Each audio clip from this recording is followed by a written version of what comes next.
a empezar. Dios les bendiga a todos. Vamos a empezar el estudio de la Trinidad hoy. Vamos a tener solo una introducción. En cosas fuertes vamos a entrar el próximo domingo. Vamos a leer la Biblia. Si usted no lo quiere buscar en su Biblia, está en la pizarra. Y está bastante fácil de leer. Es Deuteronomio 6:4. Deuteronomio 6:4 dice: Oye Israel, Jehová vuestro Dios, Jehová uno es. ¿Verdad? Y si ustedes ya tienen la clase, que se la puse en el chat, allí se lo puse también en hebreo, que suena así como Shemach Israel, Adonai Elohim, Adonai Echad. Así dice. Claro que eso es traducido en letras nuestras, porque en hebreo son como unos grafiquitos raros y se escribe de acá para acá. Y está bien loco. Pero lo que significa es que oye Israel, Jehová nuestro Dios, Jehová uno es. Oramos. Gracias te damos, Señor, en esta mañana. Te pedimos que bendigas la clase, que bendigas a los estudiantes y que tú produzcas frutos, Señor, a 100%, que nos ayudes a entender, porque esto que vamos a estar hablando hoy es entendible, no es difícil. Solo necesitamos estar dispuestos y prestar atención. En el nombre de Jesús, amén. Gracias, Señor. Bien, hermanos. A muchos les debe parecer extraño que yo empiece un estudio de la Trinidad con este texto, donde dice: Oye Israel, Jehová nuestro Dios, Jehová uno es. Y puede parecer extraño, pero realmente la doctrina de la Trinidad reconoce que ¿cuántos dioses hay? Que hay un Dios. Cuando usted estudió conmigo la doctrina de Dios, estuvimos estudiando un atributo de Dios que es la unidad de Dios, ¿verdad que lo vimos? Y en la unidad habían dos cosas o dos distinciones que hicimos y las explicamos. Una era la unicidad de Dios y el otro era la simplicidad de Dios. Con unicidad estamos diciendo que Dios es numéricamente uno, es un Dios. Y con simplicidad explicamos que nos referimos a que Dios no está constituido por partes o componentes, Dios no tiene características. No podemos decir aquí está una parte de Dios, allá está otra parte de Dios. Dios es uno en su esencia. No tiene cosas que lo componen, no tiene nada de eso. ¿Ya está? Ahora, por todas estas cosas podemos decir Deuteronomio 6:4, Jehová nuestro Dios, Jehová uno es. De ahí parte nuestra doctrina de la Trinidad. Ahora, mucho se ha hablado falsamente acerca de la Trinidad. Hay gente que dice, bueno, la palabra Trinidad no está en la Biblia, por tanto no podemos hacer una doctrina de la Trinidad. Bueno, es verdad, la palabra Trinidad no está en la Biblia, pero la palabra libre albedrío tampoco está en la Biblia. Y la gente que le tira a la Trinidad generalmente tiene un concepto fuerte y errado acerca del libre albedrío. Y es un poco tonto aplicarme una regla a mí y no aplicársela a él. Ahora, la palabra Trinidad no está en la Biblia, pero eso no es un requisito indispensable para que yo no pueda desarrollar una doctrina como la de la Trinidad. Y otras cosas que han dicho es que la doctrina de la Trinidad no se creyó nunca en los primeros 300 años de cristianismo, sino que fue Constantino el que la añadió a la iglesia en el 325 en el concilio de Nicea. Esto es también totalmente falso, pero hoy no quiero venir a fajarme con nadie. Hoy quiero traer la Biblia a ustedes y valorar con ustedes algunos textos que nos dejan sin salida. Lo que vamos a estar viendo hoy no es la doctrina de la Trinidad. Lo que vamos a estar viendo hoy son textos que nos dejan sin salida y nos obligan a desarrollar una doctrina de la Trinidad, ¿verdad? Porque a veces uno dice, bueno, voy a darles directo doctrina de la Trinidad y voy a entrar con doctrina del Padre, después doctrina del Hijo, después doctrina del Espíritu Santo, se los tiro todos, van por ahí para allá. Y se quedan así como, ¿qué onda? Pero quise traerles hoy este estudio que no es sobre la Trinidad, pero es lo que nos encontramos en la Biblia, que cuando lo miramos, cuando lo analizamos, nos dejan sin respuestas y tenemos que ir necesariamente a la elaboración de una doctrina de la Trinidad. Lo último que voy a decir en la introducción es que la doctrina de la Trinidad, tal y como la conocemos, fue una respuesta a la herejía. Y así casi siempre funciona o ha funcionado en la historia de la iglesia. ¿Por qué tenemos una doctrina de la Trinidad? Porque se levantó un hereje llamado Arrio a proponer que Jesucristo no era de la misma esencia del Padre. ¿Por qué tenemos unos concilios subsiguientes que hablaron acerca de la cristología y de las dos naturalezas de nuestro Señor Jesucristo? Porque se levantaron herejes como por ejemplo Nestorio y otros más que estuvieron atacando las dos naturalezas de Cristo. Y entonces la iglesia se tuvo que reunir y decidir estas cuestiones. ¿Por qué tenemos una doctrina de la justificación? Porque Lutero protestó en 1517 contra la venta de indulgencia de almas y contra la soteriología católica. ¿Por qué tenemos 5 puntos del calvinismo? Porque se levantaron los seguidores de Arminio por allá por 1600 algo, 1610 más o menos, y empezaron a difundir 5 puntos del arminianismo, y la iglesia tuvo que responder a ello. Por si usted no lo sabía, los 5 puntos del calvinismo no se elaboraron porque a alguien se les ocurrió o porque Calvino tuvo una mala noche y lo hizo. No. Eran los arminianos los que elaboraron 5 puntos y la iglesia tuvo que responder contra esos 5 puntos, y de ahí vienen los 5 puntos del calvinismo. Por demás, eso se llama los cánones de Dort, y cualquier persona que no lo sostenga es hereje, ya para que lo sepa. Pero bueno, no estamos hablando de los cánones, estamos hablando de una introducción a la Trinidad. ¿Qué vamos a ver hoy? Hoy nadie va a tomar café, pero hoy vamos a ver todo eso que está ahí. Vamos a ver lo que no es Trinidad, lo que es Trinidad, el testimonio de Juan, las prerrogativas de Jesús, la contundente declaración de Tomás, los pasajes donde confluyen los tres, la esencia trinitaria del plan de salvación, y la Biblia también muestra prerrogativas divinas al Espíritu Santo. Todo eso. Bien, vamos a ver lo que no es Trinidad. Porque si les empiezo a preguntar a ustedes, probablemente voy a sacar uno de estos conceptos y me voy a enojar. Mejor no les pregunto. Pero Trinidad no es 3 dioses. Eso sería triteísmo o sería politeísmo. Las dos cosas son herejía. Trinidad no es un Dios que cambia de persona. Quiere decir, en el Antiguo Testamento era el Padre, los primeros 4 evangelios es el Hijo, y después de Hechos en adelante es el Espíritu Santo. Esto se llama modalismo, y lo vamos a ver más adelante. No es eso, tampoco, eso está mal. La Trinidad no es un Dios que tiene 3 cabezas, no es eso.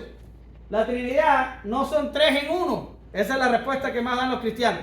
Bueno, pues creo que Trinidad, es que son 3 en 1. Pues, ¿qué te piensas? En Cuba el 3 en 1 era un equipo de música que era radio, tape recorder y no me acuerdo, pero le decían así, 3 en 1.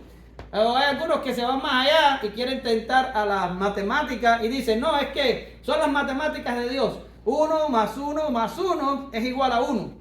Y yo digo, yo no sé a quién se le ha ocurrido semejante tontería. 1 más 1 es 2, más 1 es 3. 1 más 1 más 1 es 3.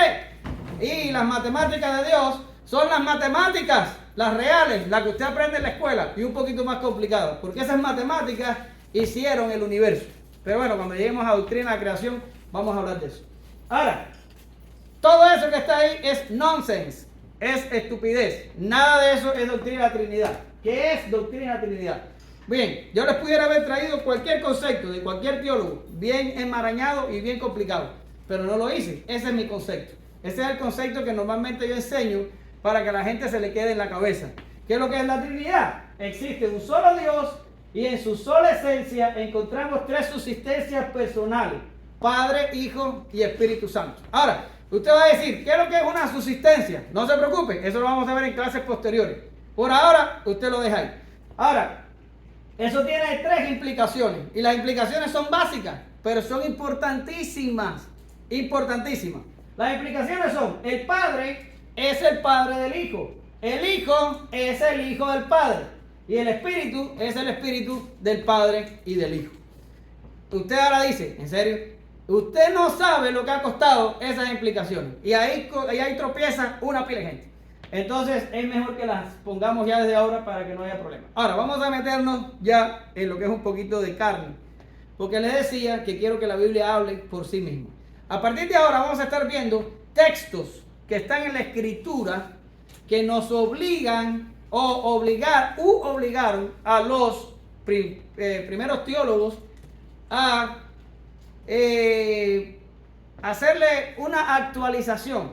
Estoy metiendo el lenguaje moderno, hacerle un update a el monoteísmo que heredamos del judaísmo y que encontramos en el Antiguo Testamento. Estoy diciendo que no hubo que cambiarlo, hubo que hacerle mejoras a ese monoteísmo. ¿Por qué razón? Porque es un hecho que hay un solo Dios. Es verdad que lo hay, pero ahora vamos a estar viendo textos donde Jesús dice que es Dios, o donde hay otros que dicen que Jesús es Dios. o donde hay textos que dicen que el Espíritu Santo es Dios. Y entonces eso, yo quiero que usted lo vea con sus ojos, sin hablar de griego, sin hablar de cosas complicadas. Es visible, está allí. Un principio de hermenéutica es que la Biblia es clara. La perspicuidad de la Biblia es clara, entendible. Usted no necesita ir a la universidad para entenderlo. Usted puede leer y entender. ¿Ya? Nos vamos con el primero, que es el más técnico. Aquí vamos a sufrir un poquito, pero ya después va a ser más digerible. El testimonio de Juan. Usted puede ir a su Biblia o usted se puede quedar conmigo en la pizarra, pero usted conoce el texto. Si yo llamo a ella le lo sabe recitar. En el principio, salud. En el principio era el verbo era con Dios, el verbo era Dios, este era en el principio con Dios, todas las cosas por él fueron hechas y sin él nada de lo que ha sido hecho fue hecho. Ahora, aquí hay frases que son muy fuertes, son súper fuertes. Mire, en el principio, eso está fuerte ahí, vamos a explicarlo en breve. Con Dios, eso es vital, entender qué es lo que significa con Dios. Era Dios. Y en mi opinión, el peor de todos, o el más fuerte de todos, o el más indicativo es: todas las cosas por él fueron hechas. ¿Ya? Ahora, les traigo un gráfico. Miren aquí, ¿ya? Para no hacer dibujitos en la pizarra, porque mis hijos se ríen de mis dibujos y usted no se ríe porque me respeta, pero si no me respetara también se reiría. Sí, por eso. Entonces, bien, aquí tenemos la eternidad, ¿verdad? Aquí tenemos la eternidad y ya aprendimos con Lucio que no se puede decir eternidad pasada ni eternidad futura, pues entonces no le vamos a decir así, solo eternidad y eternidad. Entonces, el texto dice: en el principio era el verbo. Todo tuvo un principio. Génesis 1:1. En el principio creó Dios los cielos y la tierra. Pero ya yo les enseñé a ustedes que cuando dice en el principio creó Dios los cielos y la tierra, principio es tiempo, tierra es materia y cielos es espacio. ¿Verdad que sí? Y aquí se lo pongo. Y tiempo, espacio y materia, creados en el principio. Desde este puntico para acá se mueve el tiempo hasta que se entre nuevamente en la eternidad. Ahora, todo desde este puntico para acá es todo lo creado. ¿Usted lo ve? Todo lo creado está desde este puntico para acá. ¿Ya? Ahora, eso es lo que significa la frase en el principio. Si yo estoy diciendo que en el principio era el verbo y el verbo era con Dios y el verbo era Dios, yo estoy poniendo al verbo con Dios en el principio. Por tanto, el verbo pertenece a la parte de la eternidad. ¿Usted lo ve o no lo ve? Porque para yo decir que el verbo está del otro lado, no lo puedo poner en el principio. Tendría que decir: después del principio era el verbo. ¿Lo entiende? No es difícil, está clarito como el agua. Si yo digo en el principio era el verbo y el verbo era con Dios y el verbo era Dios, estoy poniendo al verbo antes del principio. O de lo contrario tendría que decir después del principio o durante el principio, pero dice en el principio. ¿Ya? Ahora, en el principio, cuando Juan lo pone ahí así, principio, viene de una palabra, prometí que no iba a hablar en griego. Bien, perfecto. En el principio está hablando del mero principio, donde todo surgió, donde todo comenzó, para nosotros, no para Dios. ¿Ya está? Ahora, tenemos con. Y para no entrar en tecnicismo, el doctor Sproul explica que en el griego tenemos 3 palabras para con. Pero este con que está ahí es un con que habla de una relación face to face, una relación cara a cara. Es una relación íntima que si el verbo lo tiene con Dios, está hablando de que el verbo es lo mismo que Dios. ¿Entiende? Usted no puede tener esa relación y el verbo era con Dios. Usted no puede tener esa relación con Dios. Ni ahora, ni cuando esté glorificado. No, sí, como dicen un viejito en Cuba. No puede tenerlo. ¿Por qué razón? Porque usted estudió conmigo ya la santidad de Dios. Y cuando estudiamos la santidad, hablamos de la absoluta santidad de Dios. Y vimos que ahí hay un problema de aproximación. Y dijimos que Dios es tan santo que nosotros no nos podemos aproximar a Dios. Dios es demasiado santo. Ni siquiera en nuestro estado glorificado podemos hacerlo. Por tanto, nosotros nunca vamos a poder estar con Dios como el Verbo estaba con Dios. ¿Lo ven? Por tanto, para que ese tendría que ir atrás. Para que ese con esté ahí, el Verbo tiene que ser obligatoriamente Dios. Ahora, Juan pudo haber dejado el texto hasta ahí. Y ya cualquiera que hubiera leído, hubiera dicho, espérate, si el Verbo estaba con Dios, usando ese verbo, usando esa palabra en griego, significa que el Verbo es Dios. Y se hubiera llegado a la conclusión. Pero Juan, para decir, les voy a ahorrar la exégesis, les voy a ahorrar el trabajo, les voy a evitar la duda. Y entonces Juan viene y dice, no solo estaba con Dios, el Verbo era Dios. Ahora, pero usted ahora mismo está pensando y me está diciendo, espera, hermano, espera. Tengo un testigo de Jehová en mi trabajo que es amigo mío. Y me dijo que las traducciones de nosotros están mal, porque tenían que haber traducido ahí y el Verbo era un Dios. ¿A cuánto les ha pasado eso?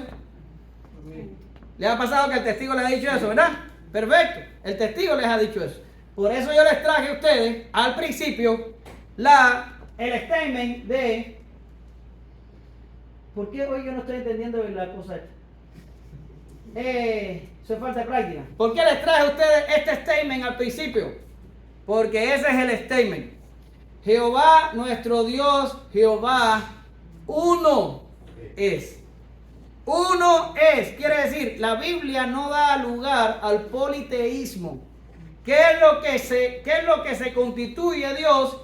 Que no es Dios, después de Dios, un ídolo. ¿Ya? Si usted pone al lado de Dios algo que no es Dios, usted está adorando un ídolo y usted es culpable de idolatría. ¿Lo ve? Por tanto, nosotros tenemos un Dios. Ahora, si usted va a la India, en la India el hinduismo tiene millones de dioses. Ok, pero son ídolos, no son Dios. Usted puede ir a cualquier religión y decir, no, estos son nuestros dioses. No son dioses, son ídolos. Ídolos que Pablo dice que detrás de la actividad de los ídolos está la actividad de ¿qué? De Satanás, de los demonios. Pablo dice, el que sacrifica a los ídolos, a los demonios los sacrifican. ¿Lo ven? Pero no son Dios, son ídolos. Jehová se pasó el Antiguo Testamento completo diciendo, yo soy Dios, no hay otro Dios. Por tanto, cuando el testigo de Jehová traduce y el Verbo era un Dios, está provocando la mayor contradicción que pudiera existir en la Biblia. Porque la Biblia se pasó 39 libros diciendo, solo hay un Dios, solo hay un Dios, todos los demás son ídolos. Solo hay un Dios, solo hay un Dios, todos los demás son ídolos. Entonces, si yo digo, y el Verbo era un Dios, eso conduce al politeísmo. No hay que meterle griego, porque yo les pudiera meter griego y explicarles a ustedes que la ausencia del artículo ahí no significa nada y que hay otros lugares donde ese artículo falta y se traduce como se está traduciendo en nuestras versiones. Incluso ellos mismos lo traducen como debe ser traducido, solo aquí no lo traducen así. Y yo pudiera volverme bien técnico para explicárselo, pero prometí no griego. Estoy dándole cosas simples que usted puede tirárselos en la cara y ellos no pueden responder. Si yo digo que el Verbo es un Dios, entonces ya estaría Jehová Dios, el Todopoderoso, como dicen ellos, y entonces Jesús, un Dios menor.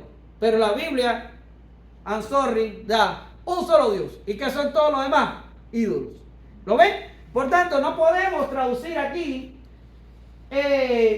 y el Verbo era un Dios. No podemos, porque la Biblia es monoteísta en cada una de sus páginas. Y ahora vamos a ir a todas las cosas por él fueron hechas. Esto está impresionante. Because está ahí y está en español. Usted no tenía que ser demasiado inteligente para darse cuenta. Usted simple leyendo se da cuenta. No hace falta más. Si yo digo, todas las cosas por él fueron hechas. ¿A qué me estoy refiriendo? Todo. ¿Perdón? Todo. A todo, ¿verdad? Todas las cosas. ¿Pero qué es lo que son todas las cosas? Todo. Todas. Todas. Eso se llama un universal positivo. Quiere decir, toda, en lo todo está incluido el todo. Ahora, si hubiera una cosa que no estuviera incluido en el todo no fuera el todo. Porque hubiera algo después del todo. Pero si yo digo, Todos los hermanos de la iglesia vinieron a la clase. Estoy hablando de absolutamente todos sin faltar ninguno. ¿Estoy correcto o estoy incorrecto? Correcto. Bien, por tanto, cuando Juan dice, todas las cosas por él fueron hechas, yo tengo que poner aquí, tengo que poner aquí esta llave y poner que desde el puntico aquí del principio, todo lo creado está en esta parte aquí del tiempo. ¿Lo ven? Es todo lo creado. Y todo lo creado fue creado ¿por quién? Por el Verbo. Ahora, por ejemplo, y sigo con ellos porque no me queda de otra, es con lo que usted choca todos los días. Los testigos de Jehová dicen que el Padre creó al Hijo, ¿verdad? Y no lo dicen ellos, lo dijo a Arrio en el año 325, que el Padre creó al Hijo, que el Hijo es creado. Y yo digo, si el Hijo es creado, Juan tiene un problema ahí, porque Juan dice que todo lo creado ha sido creado por el Hijo, ¿verdad? Entonces, todo lo creado es todo. Todo lo que ha sido creado se recoge en ese todo. Y si el Hijo es creado, no pudo haber creado todo. Él habrá creado lo que restó de la creación. Entonces Juan hubiera dicho que era Dios y creó lo que restó o lo que faltaba de la creación. Porque la primera creación, ¿quién hubiera sido? El Hijo. ¿Lo ven? Por tanto, Juan ahí está diciendo todo, pero para que usted no le quede duda, Juan vuelve y dice, y sin él, escuche, y sin él, nada. ¿Qué es lo que es nada? Ahí como está usado, nada es nada, es un universal negativo, lo incluye todo, pero al revés. ¿Lo ve? Si yo digo, no pudimos hacer nada, es que no hicimos absolutamente nada. Y estoy redundando, pero ¿qué voy a explicar? Así, y entonces Juan viene y dice, y sin él, nada de lo que ha sido hecho es hecho o fue hecho. ¿Lo ven? Quiere decir, Juan está diciendo, el creador, el que agarró y creó, fue el Verbo. Por tanto, el Verbo tiene que haber existido antes de la creación. Pero, espérame, cuando empezó el principio, entonces empezó lo creado. Y todo lo creado fue creado por el Verbo. Por tanto, el Verbo no es creado. ¿Lo ven? Entonces, por eso es que el credo niceno dice engendrado, no hecho. Y usted dice, ¿está redundando? Es verdad que sí, pero lo ponen así para que no venga un inteligente a meter una idea que no va. Y el credo dice engendrado, no hecho. Pero ya engendrado significa eso, pero igual lo ponen para proteger el statement. ¿Lo ven? Entonces Juan aquí está diciendo que el Verbo tiene una relación única con Dios, que el Verbo es Dios, que el Verbo lo creó todo, que el Verbo tiene eternidad. Pues tenemos un problema, porque tenemos a Dios y tenemos al Verbo. ¿Lo ven? Pero ese problema lo vamos a resolver en la clase que viene. Yo solo quiero que usted vea el problema, porque el unitario pasa por arriba de este texto y yo no sé qué le hace. No sé si lo obvia o si no lo ve o si tiene problemas de entendimiento, porque se ve a la cara. No hace falta que usted sea demasiado inteligente para entenderlo. Se ve a la cara. Pero se complica más, porque gracias a Dios todo es más complicado. Sigue Juan, y en el verso 14 y el 18 Juan dice, escuche, y aquel Verbo fue hecho carne. O sea, se hizo Jesús. Y entonces dice, y habitó entre nosotros. ¿Y qué viene ahora? Lo más importante. Y vimos su gloria. ¿Y cómo era su gloria? Como la del unigénito del Padre. Está diciendo que la gloria de Jesús es igual a la gloria del Padre, o es como la gloria del Padre. Yo te pregunto, hermano, si hay algo en este universo que tiene la gloria del Padre, ¿qué cosa es? Tiene que ser Dios obligado. No puede ser otra cosa, porque si fuera otra cosa, no pudiera siquiera estar cerca de esa gloria. Pero se complica. Mire, dice. Y dice la palabra unigénito. Ahora se la explico. Lleno de gracia y de verdad. Palabra, mire. A Dios nadie le vio jamás. El unigénito Hijo que está en el seno del Padre, Él le ha dado a conocer. Unigénito, monógenes. Ok, esa palabra lo que significa es único engendrado. Ya, se acabó. Ahora, vamos a hablar de engendrado. Disculpa que te pregunte. ¿A quiénes tú has engendrado? Mis hijos. A tus hijos, ¿verdad? Ni siquiera sé quién eres, pero te tengo que preguntar. ¿A quiénes has engendrado, hermano? Tú. Mario. Mis hijos. Mario. López. A tus hijos, Mario. ¿Y a quién yo he engendrado? A mis hijos. Mire, hermano, engendrado. Ya me respondieron los hijos, ¿está bien? A ti, que yo te conozco tu trabajo, porque no sé a Mario, ¿qué hace? ¿Tú considerarías los gabinetes que tú haces para tu negocio tus hijos? No. No. Y, por ejemplo, vamos, yo soy bus driver, estoy fastidiado. Pero si yo en vez de ser bus driver, yo fuera constructor de bases, que yo los hiciera, yo pudiera considerar el autobús cuando yo lo hago, ¿mis hijos?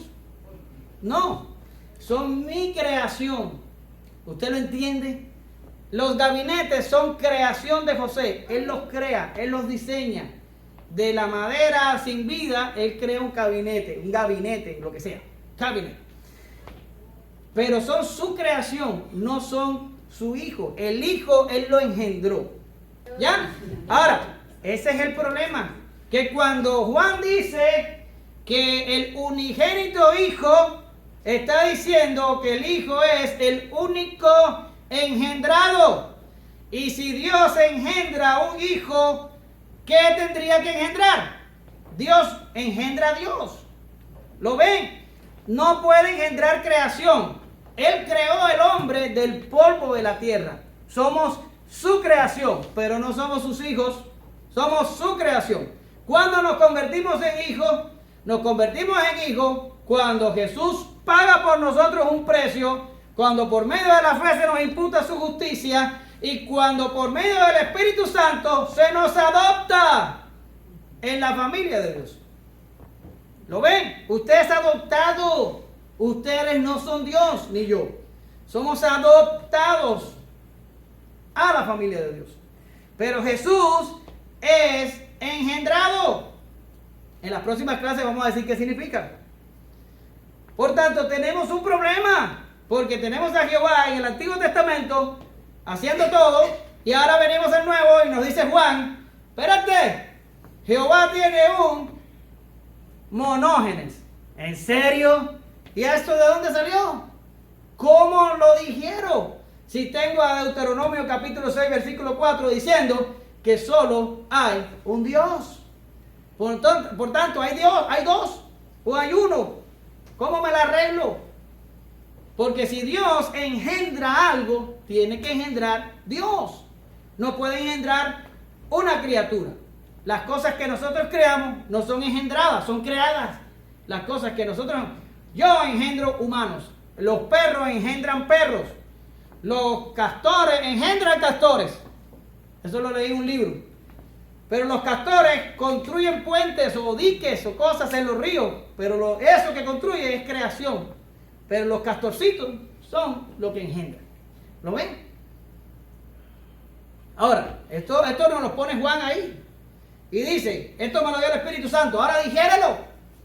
Eso es lo que vamos a hacer en la próxima clase. ¿Verdad? Pero para que ustedes vean que no se le ocurrió a Constantino. No se le ocurrió a Constantino. Está ahí en la Biblia. Ahora vamos a pasar a una cosita un poquito más loca. Y vamos a ir a las prerrogativas de Jesús. Ahora, esto está peor todavía porque ¿qué hacemos con Jesús? ¿Dónde lo ponemos?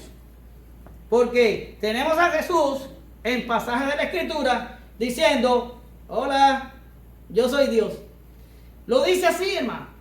Y le traje 3 pasajes muy claros, porque no importa si usted lo entiende o no. Yo le voy a demostrar a usted que los oyentes originales lo entendieron así.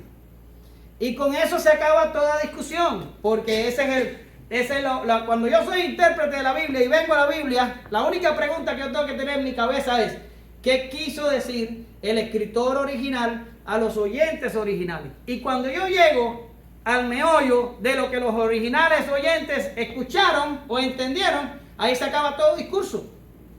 Pero aquí en estos textos que yo les voy a dar ahora, Ya la propia Biblia te dice lo que los oyentes originales entendieron.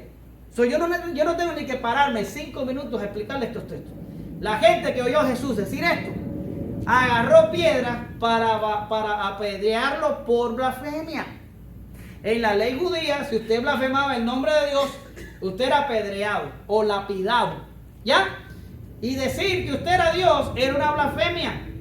Pero les traigo 3 textos donde Jesús claramente le hace creer a los oyentes que Él es Dios. No hay discusión ninguna. O lo adoro como Dios, o lo pongo como loco y lo ingresamos en un psiquiátrico, o decimos que es un demonio, o sabe Dios qué. Pero no tenemos alternativa tercera.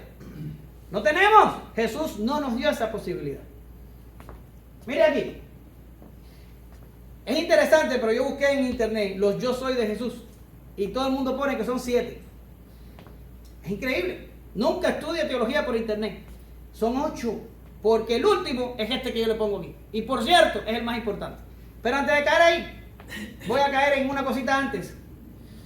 Y Jesús dice cosas como: yo soy la resurrección y la vida. Yo soy el camino, la verdad y la vida. ¿En serio? Ningún hombre puede decir eso.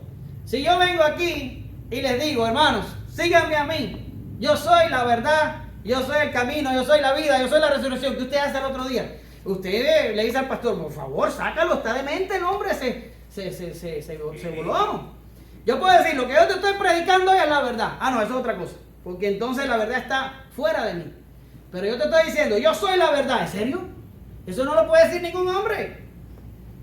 Si no es que está ido de sus cabales completos. ¿Ustedes se acuerdan que hablamos de la simplicidad de Dios? Dijimos que la simplicidad de Dios se demuestra cuando Dios se identifica por medio de sus atributos. Y aquí Cristo está reclamando simplicidad para Él. Y está diciendo, yo no tengo la verdad, yo no conozco la verdad. Yo, mi persona, es la verdad. Yo soy vida. ¿En serio? No es lo mismo que yo te diga, yo estoy vivo. No. Yo soy el camino, la verdad y la vida. Yo soy la resurrección y la vida. Si tú te mueres y crees en mí, dirás, ¿en serio? ¿Qué loco se le ocurre semejante afirmación? Solamente puede ser Dios. No puede ser otro ser humano. ¿Entiendes por dónde voy? Pero miren aquí. El octavo, yo soy. Jesús le dijo, de cierto os digo, antes que Abraham fuese, yo soy. Espera, voy a parar ahí un momento. Les prometí que no iba a hablar de griego, pero ahí cuando Jesús dice yo soy, la construcción en griego que aparece es ego eimi. Y es lo que se traduce de el tetragramatón en el Antiguo Testamento, acá al Nuevo Testamento. Quiere decir, el ego eimi es un nombre divino. Y Jesús lo usa para él. Quiere decir que en ese sentido, ya nada más con decir yo soy, ya está reclamando divinidad. Pero olvídese de eso. Vamos a ver lo que oyeron los originales, los oyentes originales. Dice, antes que Abraham fuese yo soy. La única manera que Jesús podía haber visto a Abraham es que el hombre tiene eternidad. Eso está claro. Pero oiga lo que dice el texto. Tomaron entonces piedras para arrojárselas, pero Jesús se escondió y salió del templo y atravesando en medio de ellos se fue. ¿Por qué agarraron piedra? Porque entendieron que Jesús les estaba diciendo, yo tengo eternidad, yo soy Dios, yo soy ego eimi. Y cuando lo oyeron, dijeron, vamos a matar a este hombre, está fuera de sí, vamos a pegar al diablo. Jesús dijo eso, hermano. ¿Y en qué posición me deja eso a mí ahora? ¿Lo ven? Pero voy a ponerle otro texto. Y por esta causa los judíos perseguían a Jesús. Escúchame para que usted lo vea. Y procuraban matarle, porque hacía estas cosas en el día de reposo. Y Jesús le respondió, mi Padre hasta ahora trabaja y yo trabajo. Entonces los judíos aún más procuraron matarle, porque no solo quebrantaba el día de reposo, sino que ¿qué? ¿Qué dice ahí? ¿Qué dice? Sino que también decía que Dios era su propio Padre, haciéndose igual a Dios. ¿Lo ven? La causa que los judíos odiaban tanto a Jesús no era que era un agitador político, como dicen por ahí, o no era porque ninguna otra cosa. Es que dijo que era Dios. Estaba diciendo cosas demasiado fuertes para los oídos de sus oyentes. Y sus oyentes lo entendieron, haciéndose igual a Dios. Por eso querían matarle. ¿Lo ven? Pero le voy a poner otro texto. Jesús declara ser uno con el Padre. Yo y el Padre uno somos. Eso fue en la conversación de las ovejas. Dice, ya yo se lo digo a ustedes que yo soy el Cristo, pero ustedes no me creen porque no son de mis ovejas. Y empieza a hablar de las ovejas y Jesús termina la conversación diciendo, las ovejas nadie las arrebata de mi mano porque están en la mano del Padre. El Padre fue el que me las dio y el Padre y yo uno somos. Cuando le dice así, los judíos entendieron lo que estaba diciendo Jesús. Y dice, entonces los judíos volvieron a tomar piedra para apedrearle. Y Jesús les respondió, muchas buenas obras os he mostrado de mi Padre. ¿Por cuál de ellas me apedreáis? Le respondieron los judíos diciendo, por buena obra no te apedreamos.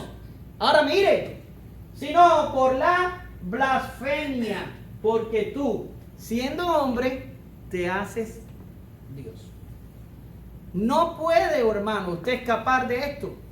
Los testigos de Jehová no pueden escapar de esto. Yo estoy a 2000 años de la revelación, pero esta gente estaban enfrente de la revelación y entendieron el mensaje. Es indiscutible. Aquí no se aplica regla hermenéutica alguna.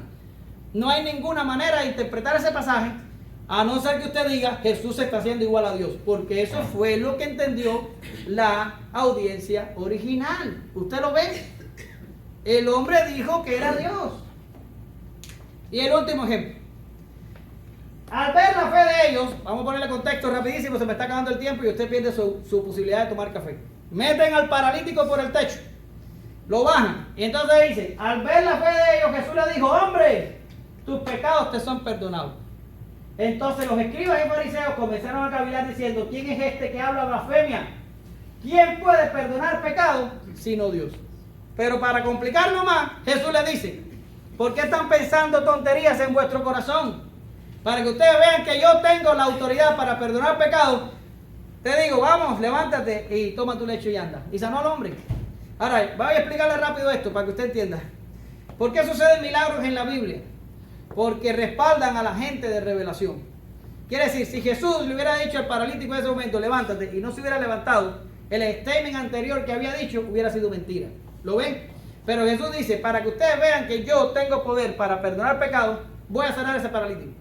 Por tanto, la prueba de que Jesús está diciendo la verdad es que levanta al paralítico. Para eso sirven los pecados, para eso sirven los milagros en la Biblia. Surgen cuando es necesario probar que la persona está hablando palabra inspirada, haciendo una revelación de Dios. Está siendo inspirado por el Espíritu Santo. Y la prueba para los oyentes es que hace milagros. Un día vamos a hablar de sensacionismo y se lo voy a explicar mejor. Pero bueno, por el momento, Jesús para al hombre, el hombre se va contento, sanado el paralítico. Solo Dios perdona pecados. Los judíos estaban correctamente en lo que estaban diciendo. Y si Dios y si Jesús está perdonando pecados, Jesús está haciendo prerrogativas divinas. Está diciendo, yo soy Dios porque yo puedo perdonar pecados. ¿Lo ven? Pudiéramos hablar de mil cosas, de cómo caminó por el agua y de cómo hizo esto y cómo los demonios le hacían caso y todo lo demás. Pudiéramos hablar de todo eso, pero eso no importa. Porque los ejemplos que yo les traigo a ustedes, la audiencia original entendió que Jesús estaba diciendo, yo soy Dios.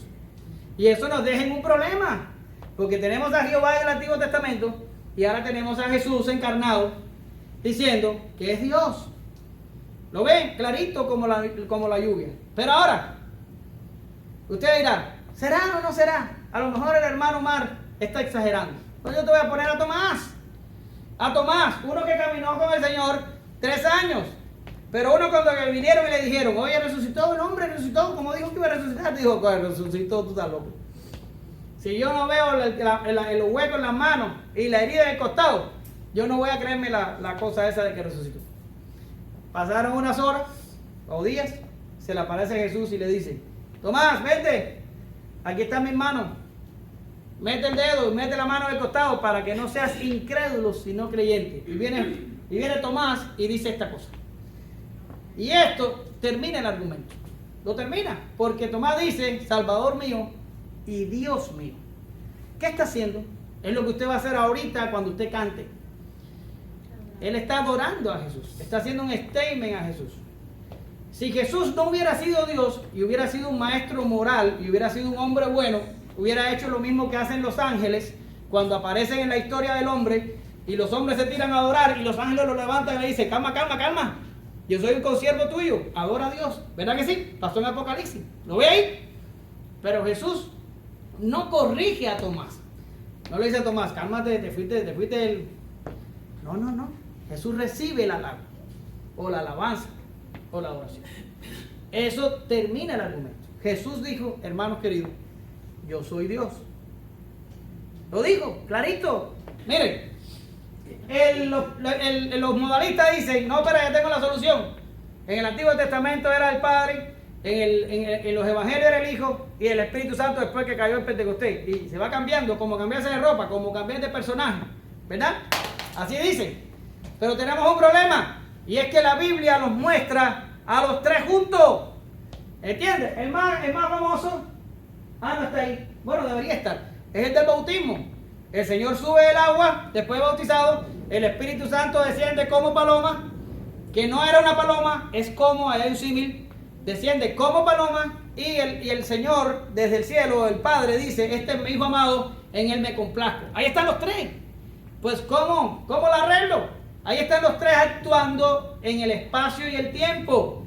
No le da tiempo de cambiarse el traje. Ahí está uno saliendo del agua, el otro descendiendo y el otro hablando. Tengo a los tres ahí. Pero aquí hay textos donde están los tres. Yo no los voy a leer por el tiempo, pero usted tiene el estudio. Si usted no tiene el estudio, hable con Hetzi y métase en el chat de teología y lo va a tener. ¿Ya? Pero mira, hay 7 pasajes. 1, 2, 3 y 4, 5 y 6 y 7. ¿Lo ven? Se acabó, no voy a entrar ahí. Pero ahí en esos pasajes, en esos 7 pasajes, y son los que yo encontré. A lo mejor usted puede encontrar más, pero yo en el poco tiempo que tuve, fue lo que encontré. Ahí están los tres actuando a la vez. No hay manera de salirse de eso. Incluso si hay textos donde se están haciendo referencia, por ejemplo, a este mismo, dice, cuando venga el Consolador. ¿Quién es el Consolador? El Consolador, a quien yo enviaré del Padre. Ya me apareció una segunda persona ahí. Es decir, el Espíritu de verdad que procede del Padre, Él dará testimonio de mí. Está hablando Cristo. Ahí están los tres. ¿Cómo se me resuelve el problema? ¿Lo ve ahí? Entonces, la esencia trinitaria en el plan de redención. Esto es importantísimo. Si usted entiende la salvación, usted entiende que la salvación es trinitaria. ¿Lo ven? Voy a decírselo bonito como lo tengo aquí en el estudio. El Padre predestinó a los creyentes para ser hijos suyos. Jesucristo ejecuta el plan y compra la salvación y la vida eterna para los creyentes. Y el Espíritu Santo aplica la salvación a los creyentes, sellándolos para vida eterna. Quiere decir, los tres funcionan juntos para que se provoque la salvación en nosotros. No hay salvación si no hay Trinidad. Si usted se deshace de la Trinidad, ¿quién murió en la cruz? Si usted se deshace de la Trinidad, ¿quién está con nosotros ahora? Si no es el Espíritu Santo. Por tanto, si no hay Trinidad, no hay cristianismo, no hay salvación, no hay nada. Estamos en el paganismo, ¿sabe Dios qué religión? ¿Lo ven? La Trinidad es la base de todo. Voy a terminar. Miren, la Biblia muestra prerrogativas del Espíritu Santo. No las voy a explicar. Léalos en la casa. Yo sé que no me va a dar tiempo lo del Espíritu Santo, por eso usted no ve un solo texto ahí. Pero sí tienen muchos textos en la clase. Búsquenlo en la casa. Se le da el nombre divino. Se le adjudica omnipresencia, omnisciencia, omnipotencia y eternidad. Tomó parte en la creación. Participa en la providencia, en la regeneración y en la resurrección de muertos. Y para colmo se le adjudica al Espíritu Santo la inspiración de la Biblia. Nada más con que tenga la inspiración de la Biblia ya es Dios. No puede ser otra cosa. Por tanto, tenemos un problema. ¿Y cuál es el problema? Que tenemos, por el momento, 3 dioses. Tenemos a Dios el Padre o a Jehová. Tenemos a Jesús en la Escritura diciendo, yo soy Dios, aquí estoy, perdono pecados, y soy uno con el Padre, y hago el mismo trabajo del Padre. Yo también soy Dios. Y tenemos entonces al Espíritu Santo haciendo toda la bola de cosas que te enseñé en la diapositiva anterior, ¿verdad? Incluyendo la inspiración de la Biblia. Por tanto, tenemos también al Espíritu Santo como Dios. Pero no podemos tener 3 dioses, porque al principio leímos que hay un solo Dios. Entonces, en la próxima clase te voy a enseñar cómo la iglesia resolvió este problema. ¿Entiendes? Pero la Biblia, clarito así como nos lo está poniendo, nos deja ante este disyuntiva. Ahí nos deja y tenemos que resolverlo. ¿Cómo lo vamos a resolver? Las próximas 4 clases o 5 clases vamos a estar hablando de eso. ¿Ya? Ahora voy a concluir. Como hemos podido observar en estos ejemplos, la Trinidad no es un invento de Constantino ni de nadie más. Los apóstoles, la iglesia primitiva y hasta los enemigos de Jesús entendieron claro lo que él decía. El Señor no da posibilidad alguna para vacilar. Solo tenemos 2 opciones. O lo adoramos como Dios o lo tomamos como un loco, un engañador o algo peor. Aquí, así que el testimonio de la Escritura es demasiado consistente. El Padre es Dios. Nadie ha discutido eso jamás. Pero el Hijo es Dios y lo es también el Espíritu Santo. Entonces, ¿cómo entendió esto la iglesia en sus primeros tempranos años? Eso es lo que vamos a estudiar en clases posteriores. Y lo que está en la pizarra. La iglesia cristiana tiene un Dios, el Padre, el Hijo y el Espíritu Santo. Así ha creído y adorado antes del 325, así también lo ha hecho después y durante estos 2000 años. No es contradictorio, no es imposible de entender, pero los que niegan estas verdades no son creyentes, son anatemas para siempre desarraigados del amor del Padre. Y eso está puesto ahí y lo leí porque quiero que usted lo entienda. Una persona que no cree en la Trinidad es un hereje y está tan lejos de Dios como cualquier impío. ¿Ok? So, no digan que son cristianos, no lo digan. Para ser cristianos hay que creer en la Trinidad. ¿Ya? Próxima clase empezamos con doctrina del Padre. O sea, con la parte del Padre, lo que es doctrina de la Trinidad, pero la parte del Padre. Gracias te amo, Señor. Bendice a mis estudiantes y que sobre todo se vayan ahora para la casa con el estudio y revisen cada cita, cada dato, cada cosa que puse allí. Señor, porque en 45 minutos 50 no se puede explicar esto. Pero lo que he explicado lo puede usar tu Espíritu Santo ahora para poner en ellos el deseo de estudiar. Estudiar en casa, cada día y buscar las profundidades de tu palabra. En el nombre de Jesucristo oramos y te damos gracias. Amén. Gracias, Señor.